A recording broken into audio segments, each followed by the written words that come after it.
अगर आप एक आईपीएस ऑफिसर बनना चाहते हो, पूरा प्रोसेस जानना चाहते कि आईपीएस बनने का क्या प्रोसेस है, किस तरीके से आईपीएस बन सकते हैं, क्या करना पड़ेगा, तो दोस्तों आप इस वीडियो को पूरा अंत तक जरूर देखिए। आपको शुरू से लेके अंत तक पूरा प्रोसेस इस वीडियो में जानने को मिलेगा। तो आइए सबसे पहले हम बता दें कि इस वीडियो में आप क्या क्या जानेंगे।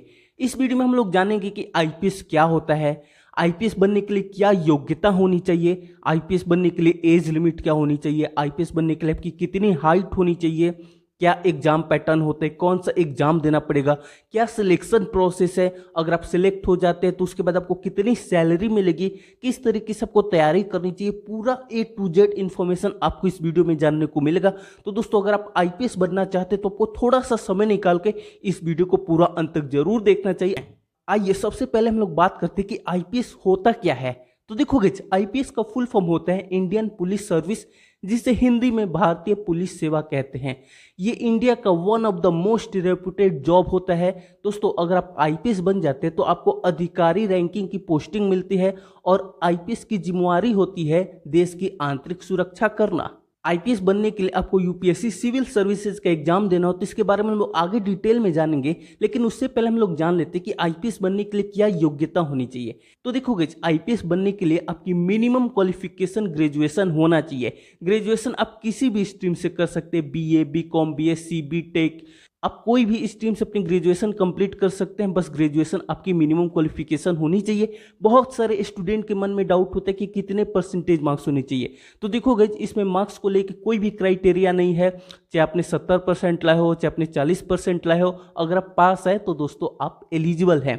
आइए अब हम लोग जान लेते हैं आईपीएस बनने के लिए क्या एज लिमिट होनी चाहिए। तो देखोगे अगर आप आईपीएस बनना चाहते तो जो आपकी मिनिमम एज है 21 साल होनी चाहिए, यानी कि 21st ईयर, और जो आपकी मैक्सिमम एज है 32 वर्ष होनी चाहिए। और इसमें जो रिजर्व कैटेगरी होते हैं उनको छूट दी जाती है। जैसे कि अगर आप ओबीसी से आते हैं तो आपको 3 वर्ष की छूट मिलेगी, तो आपका मैक्सिमम एज लिमिट 32 से बढ़ के 35 हो जाएगा। अगर आप SC ST कैटेगरी से बिलोंग करते हैं तो आपको 5 वर्ष की छूट दी जाएगी। इस तरह आपका मैक्सिमम एज लिमिट 37 वर्ष हो जाएगा और मिनिमम एज लिमिट सबके लिए सेम रहता है 21 वर्ष।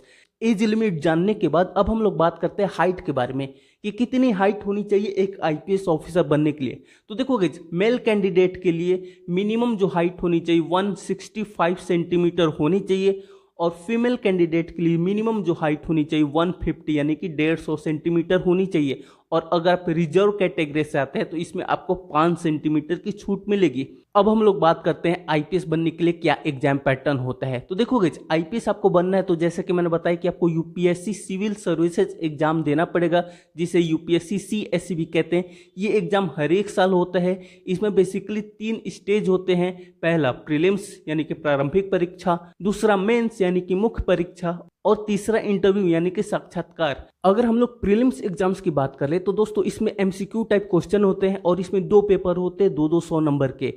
इसमें आपको जनरल स्टडीज एंड CSAT का 2 पेपर होता है और इसको आपको 2 घंटे में पूरे करने होते हैं और इसमें निगेटिव मार्किंग भी होती है। और एक और चीज़ आपको ध्यान रखना है कि ये जो प्रारंभिक परीक्षा होता है, जो प्रीलिम्स होता है, इससे आपकी मेरिट डिसाइड नहीं होती, ये सिर्फ क्वालिफाइंग होता है। अगर आप इसको क्वालिफाई करते हैं तभी आप आगे मेंस एग्जाम के लिए प्रिपेयर हो पाएंगे।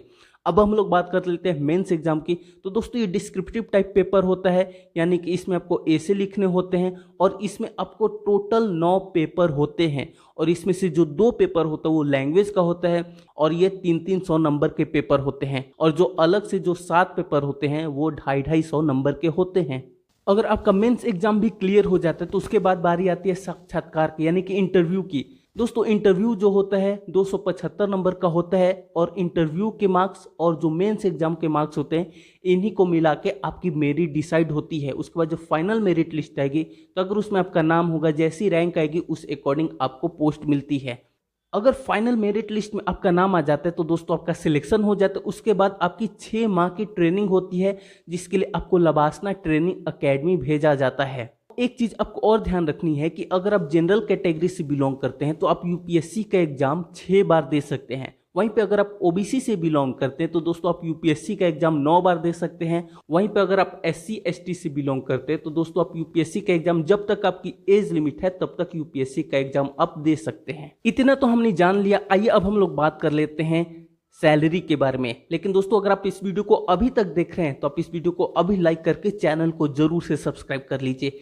देखो गाइस, अगर आपका पूरा सिलेक्शन वगैरह हो जाता है, आपकी ट्रेनिंग वगैरह हो जाती है, तो उसके बाद जो आपकी सैलरी होगी दोस्तों, इसमें जो मिनिमम सैलरी होती है 56,100 रुपये होते हैं। ये बेसिक मैं बता रहा हूँ। इसके अलावा आपको डीए मिलता है, डियरनेस अलावेंस, एचआरए मिलता है। इसके अलावा आपको बहुत सारी सुविधाएं मिलती हैं, जैसे कि आपको कुक मिलेगा, ड्राइवर मिलेगा, आपको गार्डनर मिलेगा, आपको फ्री बिजली मिलती है, आपको फ्री फोन मिलता है, आपको गाड़ी दी जाती है कहीं आने जाने के लिए। इसके अलावा और भी बहुत तमाम तरह की सुविधाएं मिलती हैं। तो अगर आपको आईपीएस ऑफिसर बनना है तो आपको बहुत अच्छी तरीके से मेहनत करनी पड़ेगी, पढ़ाई करनी पड़ेगी, तभी दोस्तों आपका आईपीएस बनने का सपना पूरा हो सकता है।